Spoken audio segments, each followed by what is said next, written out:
বুধবার IgM complex সংলগ্ন হরিজন কলোনিতে দ্বিতীয় পর্যায়ে নবনির্মিত হরিজন কোয়ার্টারের উদ্বোধন করেন মুখ্যমন্ত্রী প্রফেসর ডক্টর মানিক সাহা।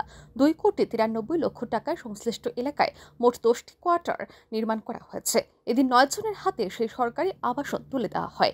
সেই অনুষ্ঠানে বক্তব্য রাখতে গিয়ে মুখ্যমন্ত্রী বলেন, গরিবি হাটাও এর অনেক স্লোগান শোনা গেছে, গরিবের জন্য অনেক মায়া কান্নাও হয়েছে, কিন্তু রাজ্যে 2018 সালের পর থেকে জনগণ প্রকৃত উন্নয়ন প্রত্যক্ষ করতে পারছেন। এর জন্য জনগণকে মিছিল, মিটিং এবং জিন্দাবাদ স্লোগান দিতে হচ্ছে না। মুখ্যমন্ত্রী বলেন, বিরোধীরা চাকরি নেই বলে চিৎকার করছে, কিন্তু সরকার স্বচ্ছতার মাধ্যমে নিজের কাজ করে চলছে।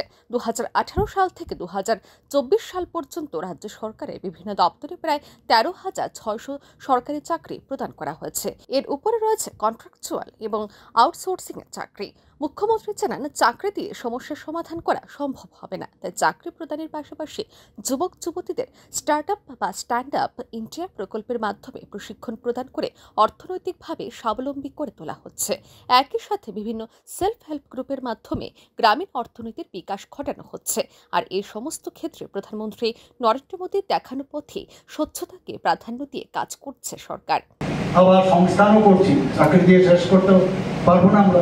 এন্টারপ্রেনারশিপে স্টার্ট আপ ইন্ডিয়ার মাধ্যমে অনেক আমাদের ছেলেমেয়েরা এখন ভালো ভাবে তারা জীবনযাপন করছে। চাকরি দিয়ে শেষ করা যাবে না, কিন্তু আমরা এদিকে চাকরিও দিচ্ছি, আবার এই ব্যবস্থা রাখি। এসএইচজি গ্রুপের যারা আছে, আমাদের গ্রামীণ যে অর্থ ব্যবস্থা, সেটাকেও আমরা উন্নত করেছি। মাত্র 4,000 থেকে 5,000 গ্রুপ ছিল আগে এসএইচজি, আর আজকে সেই জায়গার মধ্যে প্রায় 46,000 গ্রুপ হয়েছে। আমরা বিভিন্নভাবে আর্থিকভাবেও সাহায্য করছি, রিভলভিং ফান্ড দিচ্ছি, কোটি কোটি টাকা ওনাদের যাদের ডেভেলপমেন্ট হয়।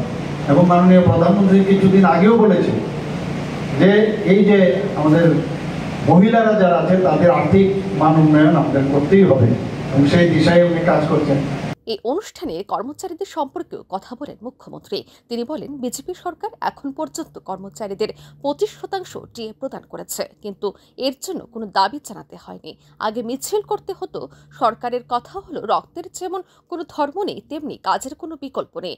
জনগণের ট্যাক্সে কর্মচারীদের সুবিধা দেওয়া হচ্ছে, তাই কর্মচারীদের উচিত যে কাজের জন্য সুবিধা দেওয়া হচ্ছে সেই কাজ যেন সময়ের মধ্যে তারা শেষ করেন। Bureau report, RE news.